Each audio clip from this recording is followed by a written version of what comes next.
I woke up in the ICU with wires taped to my chest, still half certain I was dreaming, when I heard the nurse outside my door say quietly, "We reached your son. Pause. He said he can't get away from work right now." My whole body went cold and I hadn't even cried yet when I heard the second sentence, the one that actually broke something in me. "He wants to know," the nurse said, "who's listed as her beneficiary in case her condition gets worse." I had inherited $42 million 9 hours earlier. My son didn't know that yet. He'd asked anyway. "I'm so grateful you're here with me today. Before we go any further, where are you watching from and how did you find this channel? Drop it in the comments. I read every single one and it genuinely means the world to me. If this story resonates with you, hit subscribe and share it with someone who might need to hear it. My name is Norah Bellweather. I'm 68 years old and I spent 40 years as a hospice nurse, sitting beside strangers in the last hours of their lives, holding hands that belonged to people whose own families sometimes couldn't be bothered to show up either. I used to think I understood exactly what love looked like at the very end of things, and what its absence looked like too. I didn't expect to learn that particular lesson from my own son. 9 hours before an SUV ran a red light and nearly ended my life, an attorney called to tell me my great-aunt Ruth, the woman who took in a grieving 9-year-old with nowhere else to go, had left me nearly everything she owned. I was driving to my son Grant's house to tell him the news in person when the accident happened. I woke up alone. And within the first hour, I understood exactly which parts of my family had shown up for me, and which parts were already doing the math. To understand why that whispered question from the nurse cut as deep as it did, you have to go back 59 years, to the spring I turned 9 and lost both my parents within the same terrible week. My father died first of a heart condition none of us knew he had, collapsing in our kitchen on a Tuesday morning while my mother was still upstairs getting me ready for school. My mother followed 6 days later. Grief, the doctor said at the time, though I've since learned that phrase was often simply what people said in 1967 when they didn't have a better explanation for a broken heart giving out. I don't remember much about that week clearly. I remember casseroles arriving at our door. I remember a house full of relatives speaking in the particular hushed, careful tones adults use around a child they don't quite know how to comfort. And I remember most clearly of all my great-aunt Ruth Calloway walking through our front door on the 7th day, setting down a single suitcase and telling me in a voice that didn't waver even slightly, that I was coming to live with her, and that was simply how things were going to be. Aunt Ruth was my father's aunt, unmarried, in her 50s by then, running a modest chain of laundromats across 3 counties that she'd built up slowly over decades from a single location her own father had left her.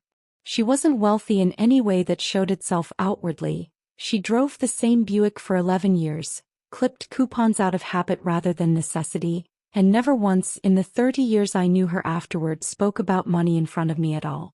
What she had instead was a fierce, unshowy competence that I didn't fully appreciate until I was an adult myself, quietly reinvesting laundromat profits into small commercial properties across Florida decade after decade, watching modest holdings compound into something considerably larger than anyone in our family ever suspected. She raised me with more warmth than I think either of us expected, given how reluctantly the arrangement began.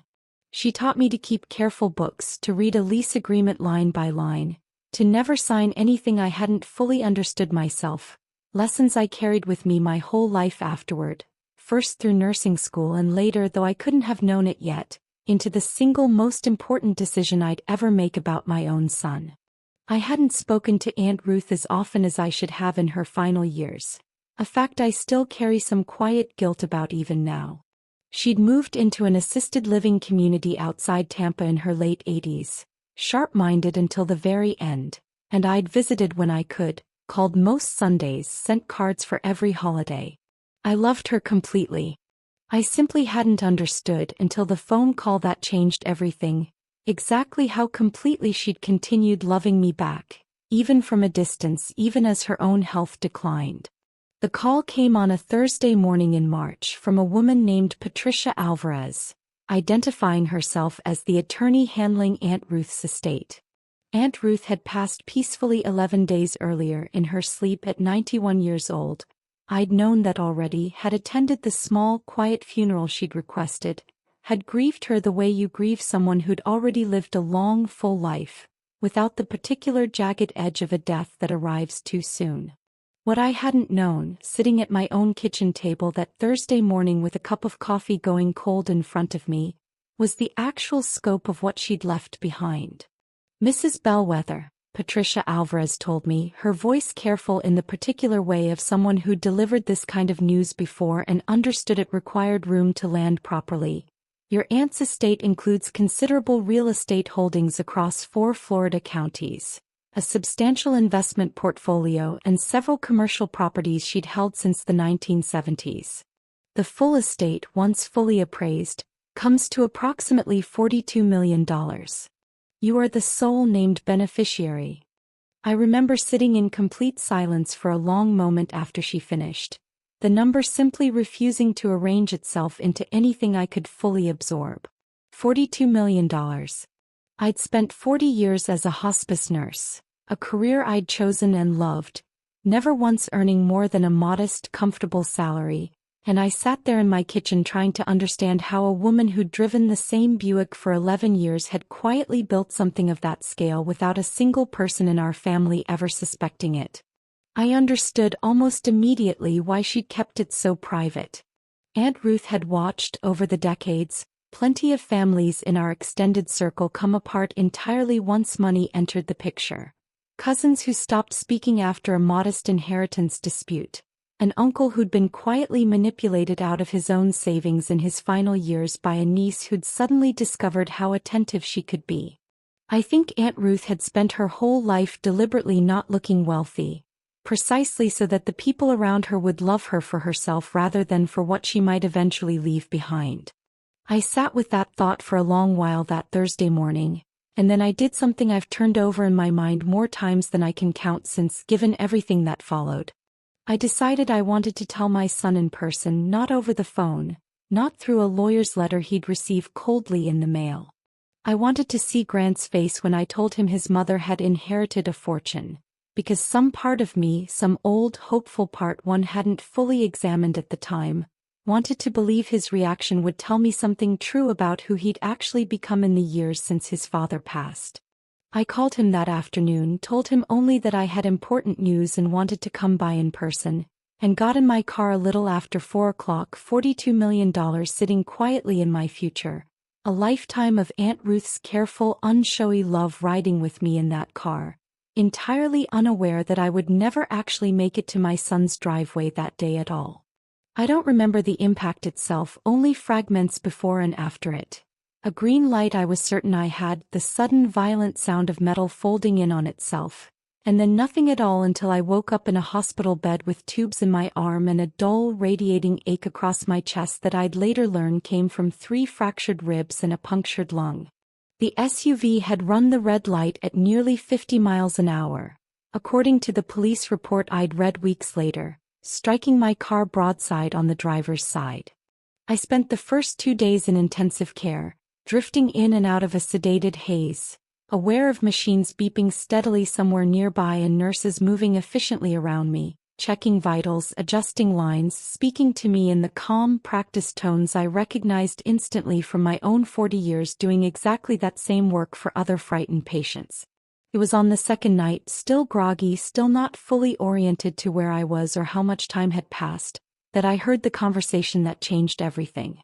I want to explain something about hospital rooms, something I understood professionally long before I understood it personally.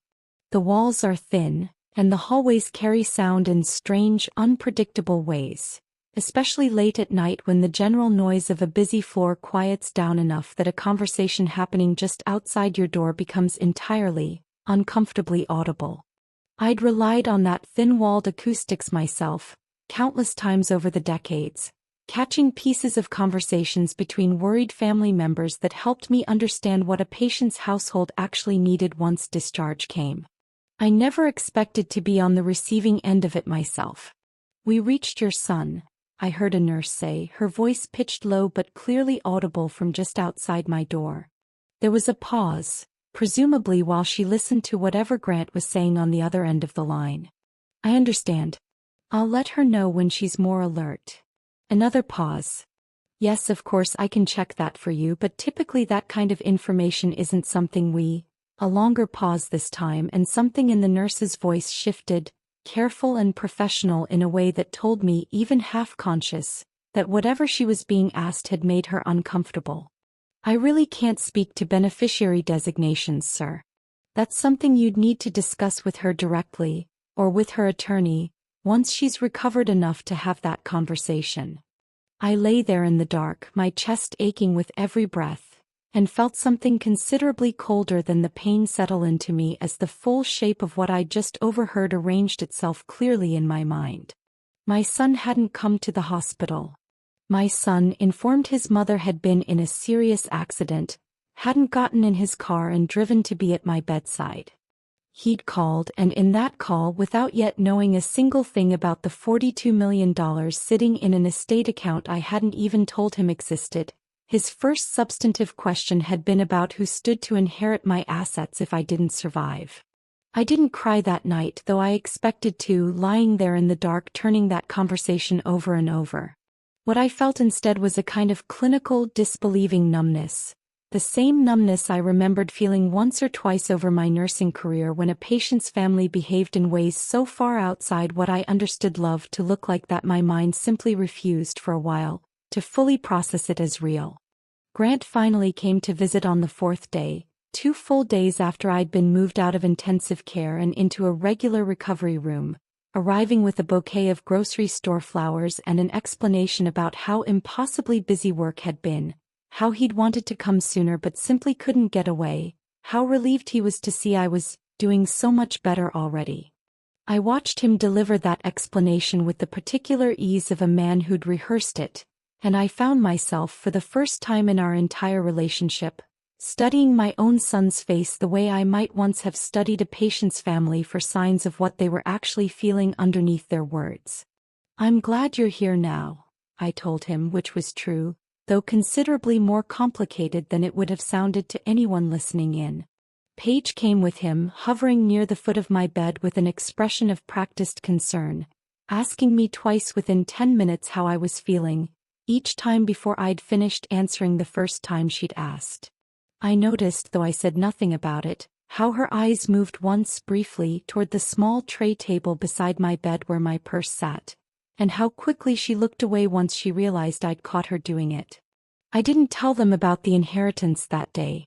I told myself at first that it simply wasn't the right moment, that I was too tired, too sore, too overwhelmed by the accident itself to properly share news of that magnitude. But somewhere over the following week, as I moved from the hospital into a rehabilitation facility for physical therapy, that initial hesitation hardened into something more deliberate. I decided, lying awake one night in that rehabilitation facility, listening to my own careful, measured breathing, that I wasn't going to tell Grant about the $42 million at all. Not yet. Not until I understood, with real clarity rather than a mother's hopeful assumption, exactly what my son had actually become in the years since his father died, and exactly how much of what I'd overheard that second night in intensive care reflected who he truly was, rather than simply panic or poor phrasing in a difficult moment. I had spent 40 years learning to read what people actually meant beneath what they said in a hospital room. I intended, for the first time in my life, to use that particular skill on my own family. I was discharged from rehabilitation after 11 days, my ribs still tender, my breathing still careful, and against my own better judgment, I agreed to let Grant and Paige set me up temporarily in their guest room rather than returning alone to my own house across town. I told myself, agreeing to it, that it made practical sense. Someone nearby to help with meals and medication for the first week or two, someone to drive me to follow-up appointments until I felt steady enough behind the wheel again. I understand now, looking back, that some part of me had also simply wanted the chance to observe them closely, in their own home, in a way a hospital room never would have allowed. Their house sat in a newer development on the east side of Bradenton, larger than I remembered it being on my last visit, with a kitchen renovation underway that Paige mentioned, a little too casually, had gotten more expensive than we planned, but it's basically done now. I noticed things during that first week I don't think I would have noticed as clearly before the accident. A stack of mail on the counter that Grant moved quickly out of sight when he saw me looking at it. A tension between the two of them that surfaced in short, clipped exchanges whenever they thought I wasn't paying close attention. My granddaughter Ruby, 12 years old, was the one bright, uncomplicated presence in that house during those weeks, curling up beside me on the guest bed most evenings to tell me about school, about a science project on ocean currents she was particularly proud of, about a friend group navigating the particular small dramas of middle school. I found myself during those evenings with Ruby, holding on to something steady and real in a house that otherwise felt, increasingly, like it was holding its breath around something I hadn't yet identified. The conversation that finally clarified everything happened on my 9th night there, close to 11 o'clock, when I'd gone to the kitchen for a glass of water, moving slowly and quietly in the dark, still not fully trusting my healing ribs with anything faster than a careful shuffle. I heard their voices before I reached the doorway, coming from the small home office off the kitchen, low but not quite low enough. The particular carelessness of two people who believed everyone else in the house was already asleep. Dr. Ferris isn't going to just write whatever we ask him to write, Paige was saying, her voice tight with frustration. I already asked him carefully at Ruby's last appointment. He said he can't document cognitive concerns without actually examining her himself and seeing something that supports it. Then we get her examined, Grant said. She's 68, Paige. She's been through a major accident. Head trauma is documented right there in her discharge paperwork. It's not exactly a stretch to suggest an evaluation makes sense after something like that. It's not head trauma if the reports don't say head trauma, Paige said. I read the discharge summary myself. Ribs, punctured lung, some bruising. Nothing about her head at all. There was a silence I could feel even through the wall separating us, and then Grant's voice again, lower now, more deliberate. Look, I'm not saying we fabricate anything dramatic. I'm saying if we get her in for a general evaluation, present it as routine follow-up care after a serious accident, and the doctor happens to note some mild confusion, some difficulty with short-term recall, that's not fabrication. That's just steering things in a direction that makes sense given everything she's been through. People her age start showing early signs all the time. Nobody's going to question it. I stood very still in that dark kitchen, my glass of water forgotten in my hand, understanding with total sickening clarity exactly what I was listening to. And if it works, Paige said, if we get even a preliminary diagnosis on record, what does that actually get us? It gets us standing, Grant said. If something happened to her, I'm not saying anything's going to happen, but if it did, or even if she just started needing more oversight with her finances, a documented cognitive concern makes it a lot easier to petition for guardianship over her affairs. Bank accounts, whatever property she's got, all of it. Right now we've got nothing. We're just her son and daughter-in-law hoping she updates her will favorably someday. That's not a plan, Paige. That's just waiting around. I don't fully remember setting the glass down on the counter, or how long I stood there afterward, my chest aching considerably more than my healing ribs alone could account for. What I remember clearly is the particular specific horror of understanding that this conversation had nothing to do with any love for me at all, and everything to do with a fortune they didn't even know the true size of yet, discussed in the careful procedural language of two people planning a business strategy rather than two people worried about an aging mother's well-being. I made my way back to the guest room as quietly as I'd come, lay awake for the rest of that night staring at the ceiling, and by morning, I had made two decisions I didn't waver from for a single day afterward. I was not telling Grant and Paige about the $42 million. And I was not staying in that house, under their careful, calculating watch, for one single night longer than absolutely necessary. I told them the next morning, calmly, that I felt strong enough to manage on my own now, that I was deeply grateful for their help but ready to return to my own home. Paige protested gently, insisting it was too soon, that they worried about me managing alone. I remember smiling at her, thanking her for her concern and understanding, watching her face as she said it, exactly how carefully rehearsed that particular performance of concern actually was. I called a private investigator 3 days later. I found Dale Osgood the way I imagine most people find someone in that particular line of work when they've never needed one before. A careful internet search late at night, a handful of reviews from clients who described him in terms I found reassuring precisely because they weren't especially flattering. Thorough. Discreet. Doesn't oversell what he can find. I called his office the next morning and had an appointment within the week.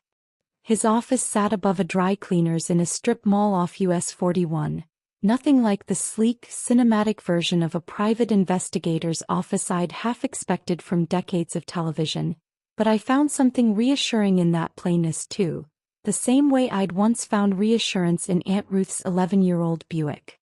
Dale himself was a solid, unhurried man in his 50s, former Sarasota County Sheriff's deputy, 22 years on the force before he'd retired into this quieter, more independent second career.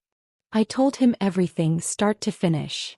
The accident, the overheard hospital call, the conversation I'd stood frozen for in the dark kitchen, Grant and Paige's careful discussion about a doctor who might document confusion that didn't actually exist. I told him too about the $42 million, watching his expression carefully as I said the number, the way I'd once watched patients' families for genuine reactions rather than performed ones. He didn't flinch, didn't react beyond a small, thoughtful nod, the particular composure of a man who'd clearly heard a great many difficult numbers over the course of his career. I want to understand exactly what I'm dealing with before I decide anything, I told him. Financial situation, what's actually happening in that marriage, anything relevant to whether what I overheard was a genuine plan or just two frustrated people venting after a hard day. Dale took the case that same afternoon, and it took him just under 2 weeks to bring me back a file considerably more detailed and considerably more disturbing than I'd braced myself for.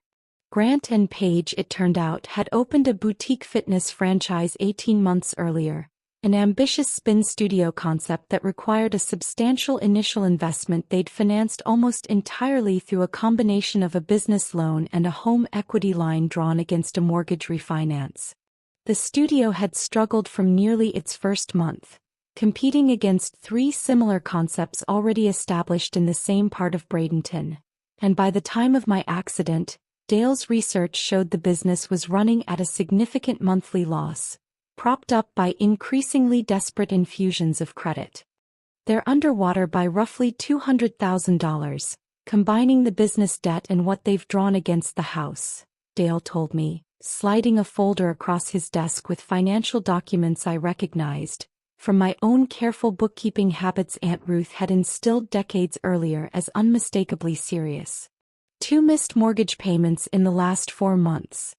A business partner who's reportedly threatening to walk away entirely if they can't inject more capital within the next quarter. There was more, and it landed harder than the financial figures alone.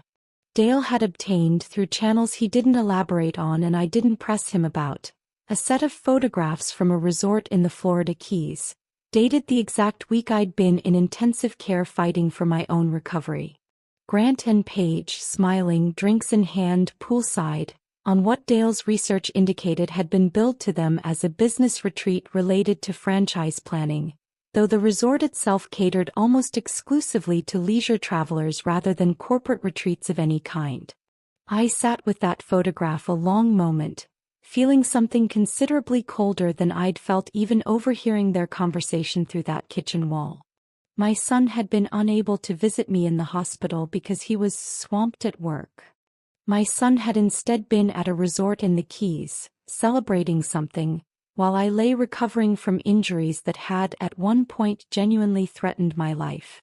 There's one more thing, Dale said, and something in his tone told me it mattered even more than what he'd already shown me. I did some quiet checking on Dr. Ferris, the family physician they mentioned in the conversation you overheard.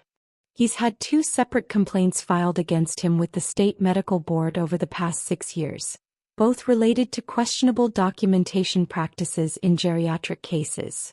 Nothing that resulted in formal discipline, both eventually dismissed for lack of sufficient evidence. But Mrs. Bellweather, that's not nothing.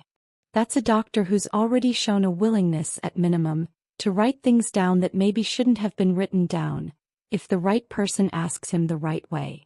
I drove home from Dale's office that afternoon with the folder sitting on my passenger seat, feeling the particular settled clarity that comes only once genuine suspicion hardens fully into confirmed fact. I no longer had any real doubt about what I'd overheard in that dark kitchen. I understood with total certainty now exactly what my son and his wife were capable of planning, and exactly how far they were willing to go to make it happen. I called attorney Howard Lindqvist the following morning, a name Dale had recommended specifically for his experience protecting elderly clients from exactly this kind of exploitation. I didn't fully understand yet, sitting in my own kitchen making that call, precisely how much careful, deliberate work lay ahead of me. I only understood that I was no longer simply a grieving, injured woman hoping her son still loved her. I was, for the first time in my life, building a defense. Howard Lindqvist's office occupied the 14th floor of a modest professional building in downtown Sarasota, considerably more polished than Dale Osgood's space above the dry cleaners, though I found the same quality of careful, unhurried competence in him that I'd come to trust in Dale over our first meeting. He'd spent 30 years specializing in estate law with a particular focus, he told me during our first consultation, on protecting elderly clients from exactly the kind of exploitation Dale's file had already confirmed I was facing. "I want to be direct with you, Mrs. Bellweather," he said once I'd laid out everything. The inheritance, the overheard conversations, Dale's findings about the debt and the questionable physician. "What you're describing is a textbook pattern of what we call anticipatory financial elder abuse. The fact that they don't yet know the actual size of the inheritance doesn't make the underlying intent any less serious. If anything, it tells us something important. They were already planning to exploit whatever they assumed you had, well before they had any idea it was actually $42 million. "What do I do?" I asked him. "I don't want revenge, Howard. I want to understand what's actually true about my son before I decide anything permanent. But I also can't sit here doing nothing while they build toward whatever they're planning." He walked me through it methodically over that first meeting and two that followed, laying out a strategy with the same careful, load-bearing logic Aunt Ruth had once used explaining a lease agreement to me at her own kitchen table decades earlier. First and most urgently, he recommended moving the bulk of the inheritance into an irrevocable trust. Not simply a will that could theoretically be challenged or amended under pressure, but a structure that would place the money entirely beyond Grant's reach, regardless of any guardianship petition or medical documentation he might eventually manufacture. "An irrevocable trust means exactly what it sounds like," Howard explained. "Once assets are placed inside it, even you can't simply reach in and pull them back out on a whim, which is precisely what makes it so powerful as protection. If Grant or Page ever succeeded in getting a court to grant them guardianship over your affairs, guardianship over an empty vault doesn't get them anything. The money would already be governed by trust terms you set now, while you're of completely sound mind, with independent trustees who have no relationship to your son at all." We structured it over the following 3 weeks. $40 million, the bulk of the inheritance, moved into the Ruth Calloway Trust, named deliberately for the aunt whose careful, quiet decades of work had made all of it possible, with Howard's own firm serving as independent co-trustee alongside a trust company with no connection whatsoever to my family. The remaining $2 million I kept more accessible, split between accounts Howard helped me structure to look, on the surface, considerably more modest than they actually were. It was during that same period that I made the decision to buy the house in Naples, a bayfront property I found through a realtor Howard recommended specifically for her discretion, purchased entirely through a holding company bearing no obvious connection to my own name. I want to be honest that this decision came from somewhere deeper than simple strategic caution. Standing in that empty house for the first time, looking out over water that reminded me, unexpectedly, of afternoons I'd spent with Aunt Ruth on modest little day trips to the coast decades earlier, I understood that I was building myself an exit, a place entirely my own, regardless of how the rest of this eventually unfolded. I don't know yet if I'll actually move there, I told Howard, signing the closing documents. But I want somewhere that exists entirely outside anything Grant or Paige know about in case I need it. That's precisely the right instinct, Howard said. Always maintain an option nobody else knows exists. The cameras came last, and I'll admit this particular step felt, even with everything I already knew, uncomfortably close to something I'd never imagined myself doing. Quietly wiring my own house, the modest, unremarkable home I'd lived in for 15 years since selling the larger property Grant's father and I had once shared, with a discrete security system that recorded both audio and video throughout the main living spaces. Dale handled the installation himself, choosing devices small enough to be nearly invisible unless you knew precisely where to look, disguised within a smoke detector in the living room, a decorative clock in the kitchen, a small planter near the front entryway. I want to be clear about something, Dale told me once the installation was complete. Recording audio in your own home in a one-party consent state like Florida is entirely legal as long as you're a party to whatever conversation occurs there or have given consent as the homeowner. What we're setting up here isn't just protection, Mrs. Bellweather. If this situation ever escalates the way I genuinely suspect it might, this becomes evidence. I moved back into my own house at the end of that third week, the trust fully established, the Naples property quietly waiting, cameras discreetly recording every ordinary moment of my daily life, and I found myself that first evening home alone, sitting in my own living room feeling a strange, unfamiliar mixture of grief and clarity settle over me simultaneously. I grieved, genuinely, the version of my relationship with Grant I'd believed existed right up until that dark kitchen conversation. A mother and son who loved each other uncomplicatedly, whatever ordinary friction existed between us. I understood now that version had likely never fully existed the way I'd wanted to believe it did, and that grief, quiet and real, sat alongside the clarity of knowing finally and completely exactly how to protect myself against whatever came next. I called Howard one final time that evening before the last of the paperwork closed entirely, to ask him a question that had been sitting with me for days. What happens now? I asked him. Once everything's protected, do I simply wait for them to do something? Not quite wait, Howard said. I think given what Dale's already found and given what you overheard yourself, it's worth giving them something to act on. A reason to reveal their full intentions clearly enough that when they do, there's no ambiguity left about what actually happened here. I understood, hearing that, exactly what he was suggesting, and I felt something steady and resolved settle into place inside me.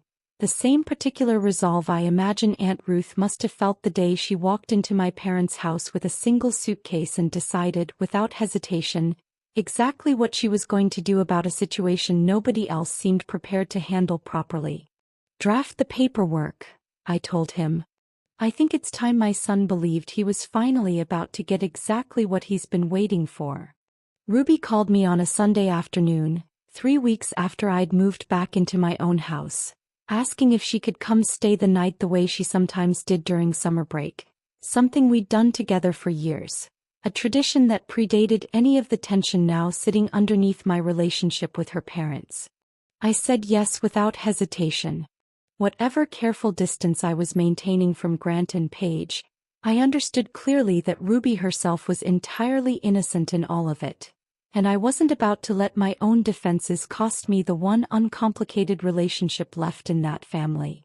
She arrived that evening with her overnight bag and a stack of library books about marine biology, chattering happily about a summer science camp she'd be starting the following week, and we spent a comfortable evening together the way we always had, making dinner, watching an old nature documentary she insisted I'd enjoy, talking easily about nothing in particular.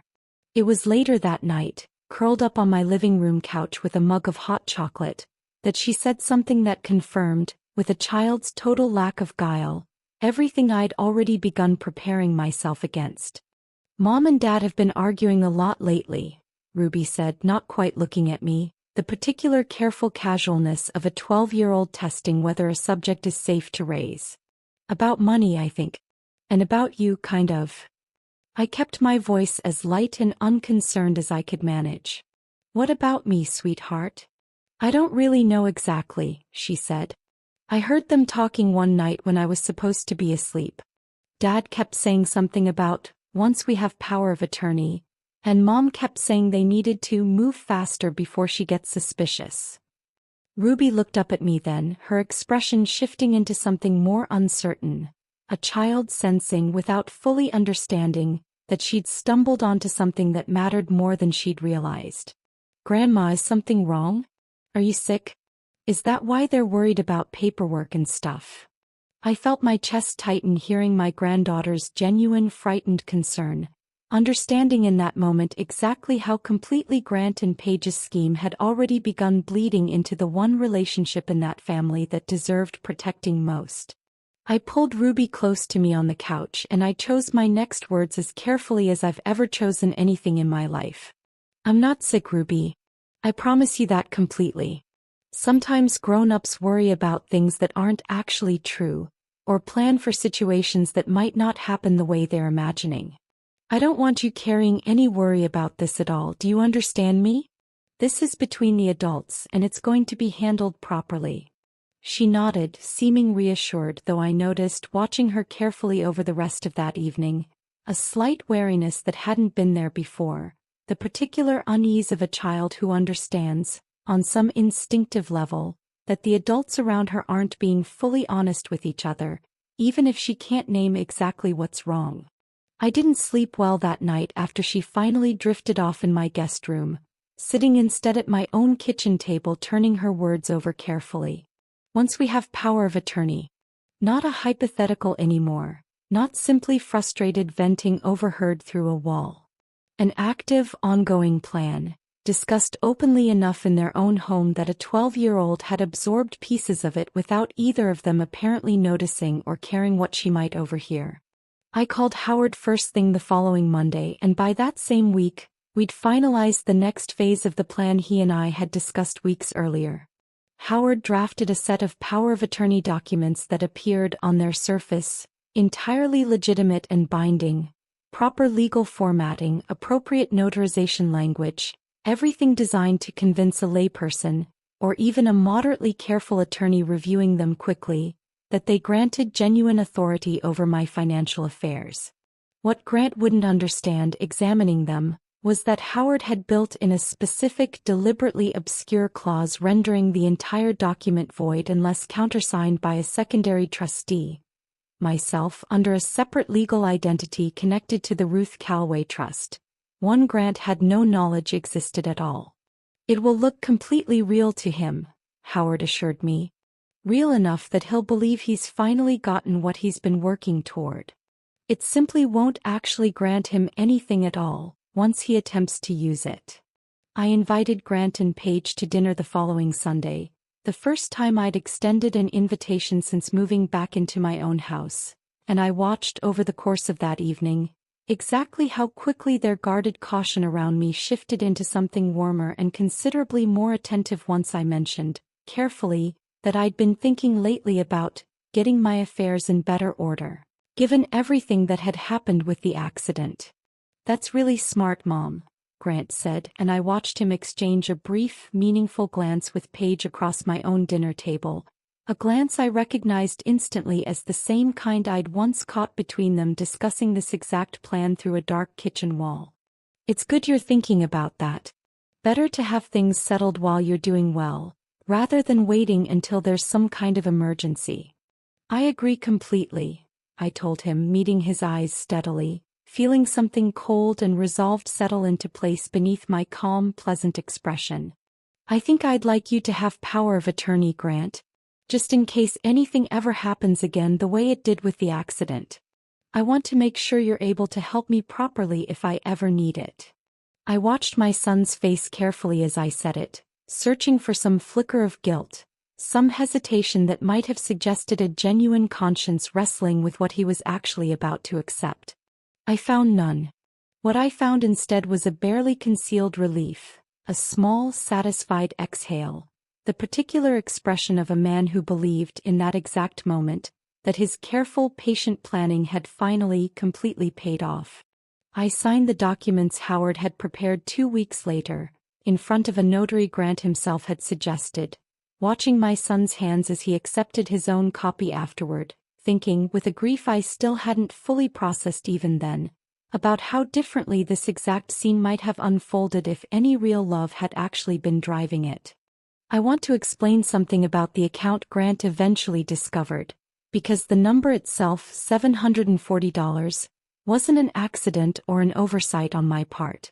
Howard and I had discussed it carefully during those weeks of preparation, deciding that whatever surface-level financial picture Grant eventually gained access to needed to be specific enough and modest enough to feel entirely real to him, not suspiciously empty, not obviously staged, simply the unremarkable checking account balance of a retired hospice nurse living carefully within a fixed income, which was, after all, precisely the version of me Grant had always known before any of this began.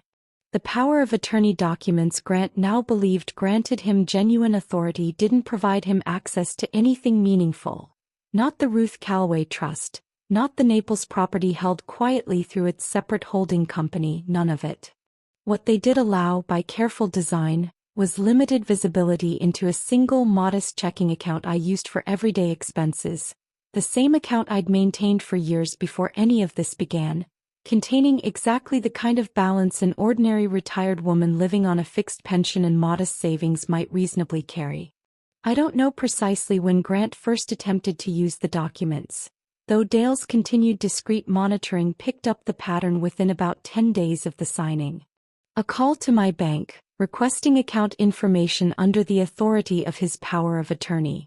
A visit, apparently, to the branch itself, where a teller, following exactly the protocol Howard and I had arranged in advance with the branch manager, provided him with accurate, limited information about the single account he now had visibility into.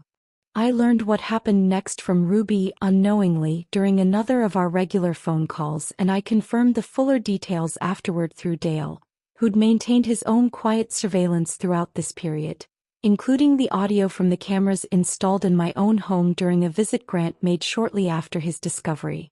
$740, Grant's voice said, captured clearly on the recording Dale eventually showed me, sitting in my own living room with Paige across from him, his voice tight with a barely controlled fury I'd genuinely never heard from him before in my life.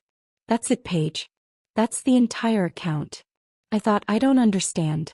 She's 68, she worked 40 years as a nurse. Where's the rest of it? Where's the retirement accounts, the life insurance payout from Dad, any of it? Maybe there isn't more, Paige said, though her voice carried a strained, disbelieving quality that suggested she found that explanation as unsatisfying as Grant clearly did. Maybe that's actually all she has. That's not possible, Grant said. She's been living in that house for 15 years. No mortgage. She's never spent much of anything. There has to be more somewhere, Paige, and I need to find it because we do not have the luxury of this being all there actually is. I sat in Howard's office reviewing that recording several days after Dale first shared it with me, and I felt, listening to my son's genuine, unmistakable panic, a confirmation I'd been quietly dreading even as I'd been actively building toward it. This had never at any point been about concern for my well-being. Grant needed money urgently and specifically, and my modest checking account balance represented, in that recorded conversation, nothing more than an obstacle standing between him and whatever desperate plan he'd apparently already committed to before ever confirming what I actually had.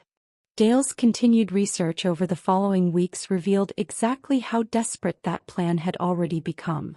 Grant and Paige, apparently confident that access to a substantial inheritance was imminent, had taken out $85,000 in high-interest personal loans across 3 separate lenders, money they'd used, Dale's tracing revealed, to make emergency payments on their failing fitness franchise's mounting debts and to catch up on 2 months of missed mortgage payments on their own home.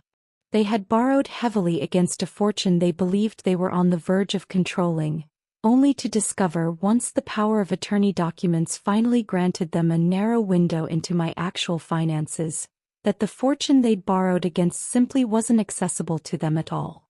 The driveway argument happened on a Tuesday evening, 3 weeks after Grant's initial discovery at the bank, when he arrived at my house unannounced, Paige trailing behind him, both of them clearly having argued the entire drive over based on the tension still radiating off them as they climbed out of their car. I watched them approach my front door from my kitchen window, understanding immediately from the set of Grant's shoulders alone, that whatever careful pretense had governed our interactions over the previous weeks had finally, completely worn through. "Mom, we need to talk," Grant said the moment I opened the door, his voice tight and urgent in a way he hadn't allowed himself around me since before the accident. "The power of attorney, the account access. Mom, where's the rest of your money? I know you've got more than what's in that checking account. You have to." I stood in my own doorway looking at my son's face, genuinely searching one last time for some trace of the boy I'd raised, some flicker of actual concern beneath the panic. I found only pressure, only desperation, only the particular blind urgency of a man who'd built an entire financial strategy around an assumption he'd never once bothered to confirm with me directly. "I don't know what you mean, Grant," I told him, my voice calm and level, watching his frustration build further with every carefully unhelpful word I offered. "That account is what I have. I've always lived carefully. You know that." "That's not possible," he said again, the same phrase Dale's recording had already captured him saying to Paige weeks earlier, and I understood, hearing it a second time directed at me personally, exactly how completely his desperation had begun overriding whatever restraint had once kept his true intentions hidden beneath a son's ordinary concern. I closed the door gently that evening, once they'd finally reluctantly left, and I called Detective Renee Farrow the following morning, understanding with total clarity now that whatever came next needed to happen carefully, deliberately, and with exactly the kind of documented evidence that would leave absolutely no room for anyone to later claim I'd simply misunderstood my own son's intentions. Detective Renee Farrow met me at the Manatee County Sheriff's Office the following morning, a composed, sharp-eyed woman in her 40s who specialized, I learned within the first 10 minutes of our conversation, specifically in cases involving financial exploitation of elderly residents.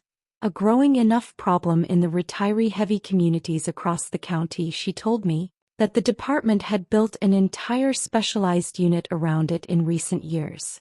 I brought her everything. Dale's full file, the recordings from my own home cameras capturing Grant's driveway confrontation and the earlier conversation about the $740, Howard's documentation of the deliberately limited power of attorney and the reasoning behind it. Detective Farrow reviewed it methodically, taking careful notes, and when she finally looked up at me, her expression carried a gravity I appreciated more than sympathy would have offered me in that moment. "Mrs. Bellweather, what you've assembled here is genuinely strong," she said. "The recordings, the financial documentation, the pattern of behavior going back to the hospital call. This is exactly the kind of case that's difficult to prosecute successfully, because so often it comes down to one family member's word against another's, with no clear evidence of actual criminal intent versus simply poor judgment or desperation. What you've built here removes almost all of that ambiguity." She paused, choosing her next words carefully.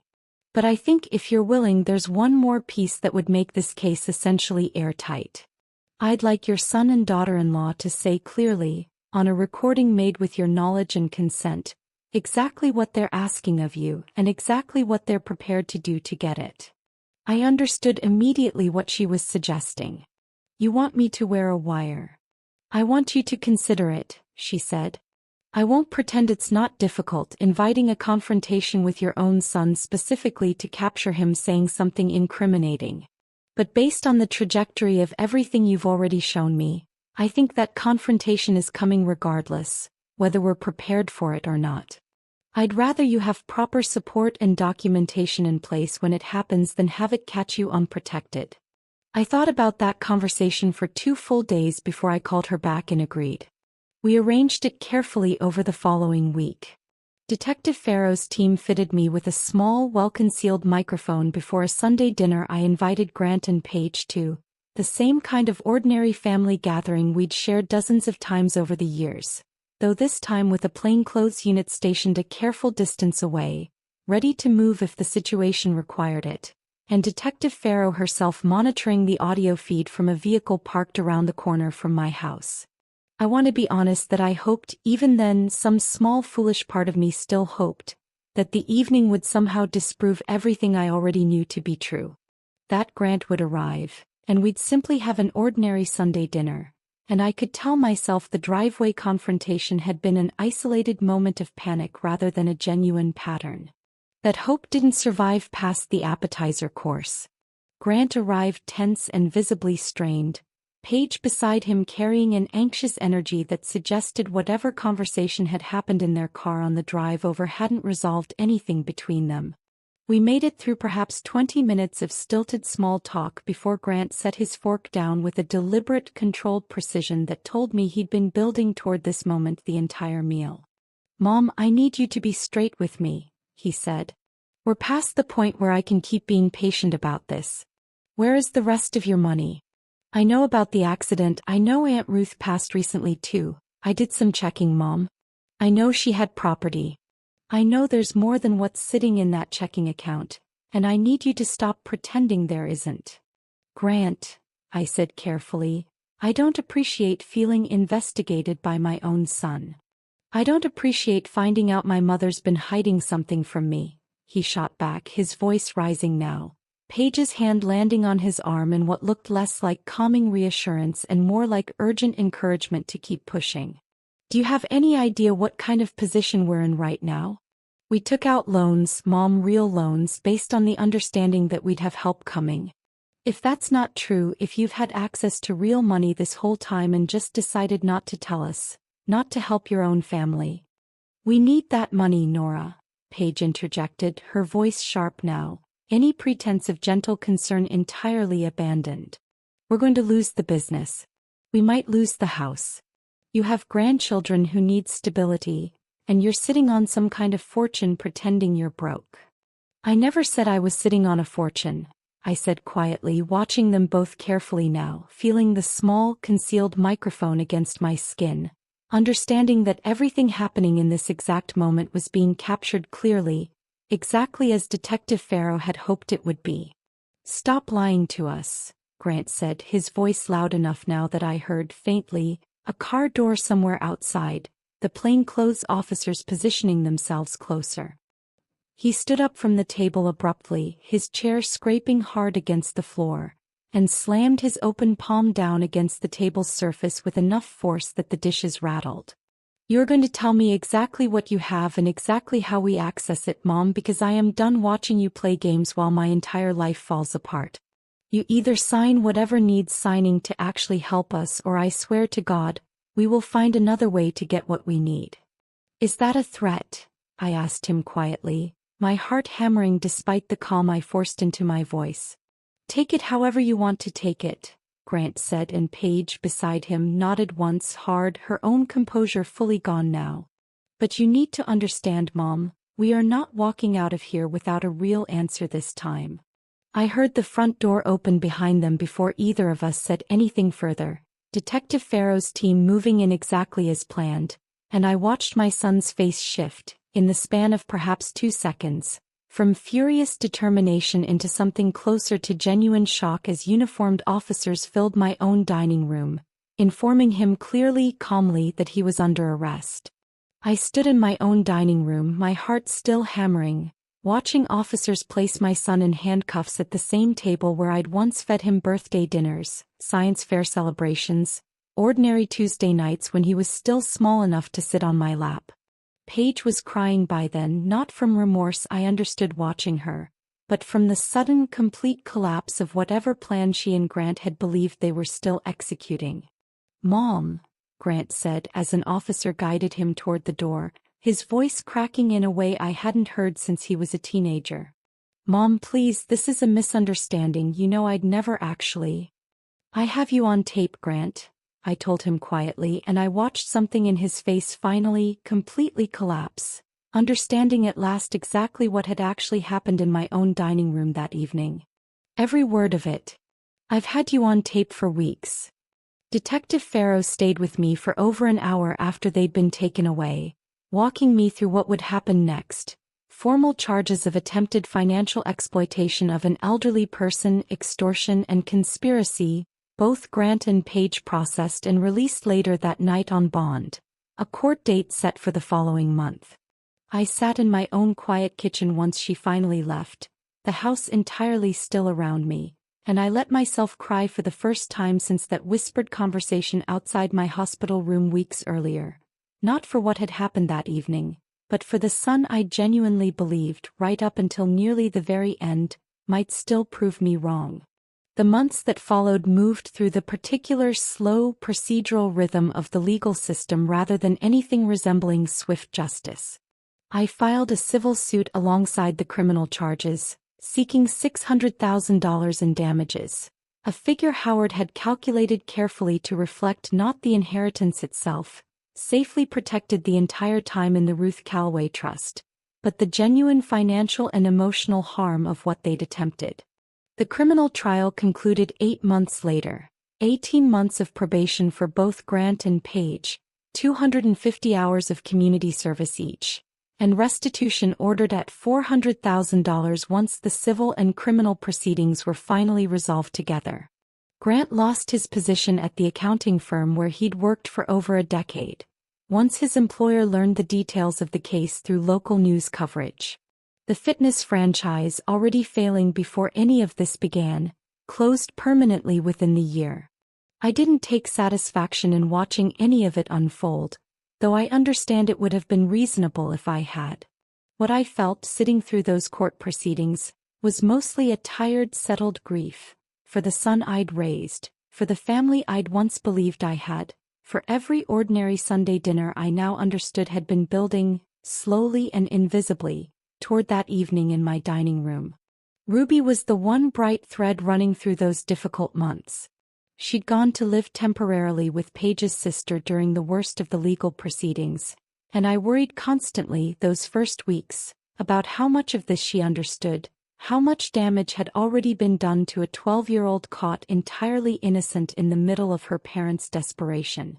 She called me herself 6 weeks after that Sunday dinner, her voice small and uncertain on the phone. "Grandma, is it true? What they're saying happened?"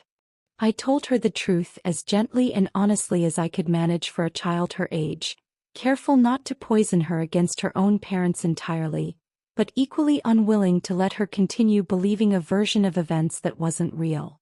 I told her about the inheritance, about Aunt Ruth, about everything her parents had attempted once they'd believed a fortune might be within reach. "I'm sorry, Ruby," I told her. "None of this was ever about you, and I never wanted you caught in the middle of it." "I know you didn't do anything wrong, Grandma," she said, and something in her voice, steady and clear despite everything, reminded me powerfully of myself at that same age, standing in a doorway watching Aunt Ruth take charge of a situation nobody else seemed capable of handling. I moved to the Naples house 11 months after that Sunday dinner, once the legal proceedings had fully concluded, and I asked Ruby carefully whether she might like to spend part of her summers there with me, an arrangement her mother, working through her own complicated grief and consequences, ultimately agreed to. Ruby spent 6 weeks with me that first summer, and it was during that visit, sitting together on my new back porch overlooking the bay, that I finally told her the full truth about the $42 million, and about the trust I'd already begun structuring quietly to fund her education entirely, whatever path she eventually chose. "I want you to have choices in your life, Ruby," I told her. "Real ones, built on your own hard work and your own decisions, not built on anyone assuming they're entitled to something they never earned."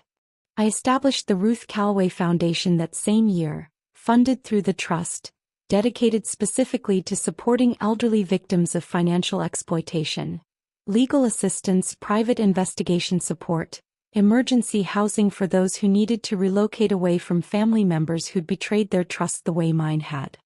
I think of it some evenings as the truest possible use of the fortune Aunt Ruth spent a lifetime quietly building, precisely because she understood better than almost anyone I ever knew, exactly how vulnerable people become once money enters a relationship built on anything less than honest love.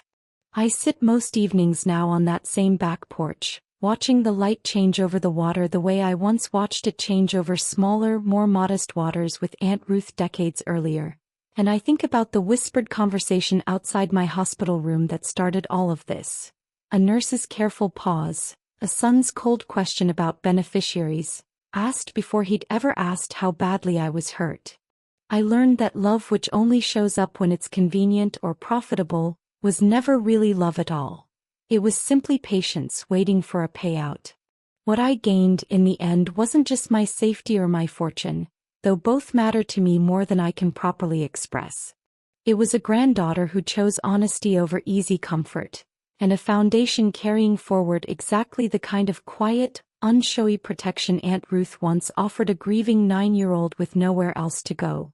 Proof, finally, that the family worth keeping is the one that shows up without needing to ask what's in it for them first.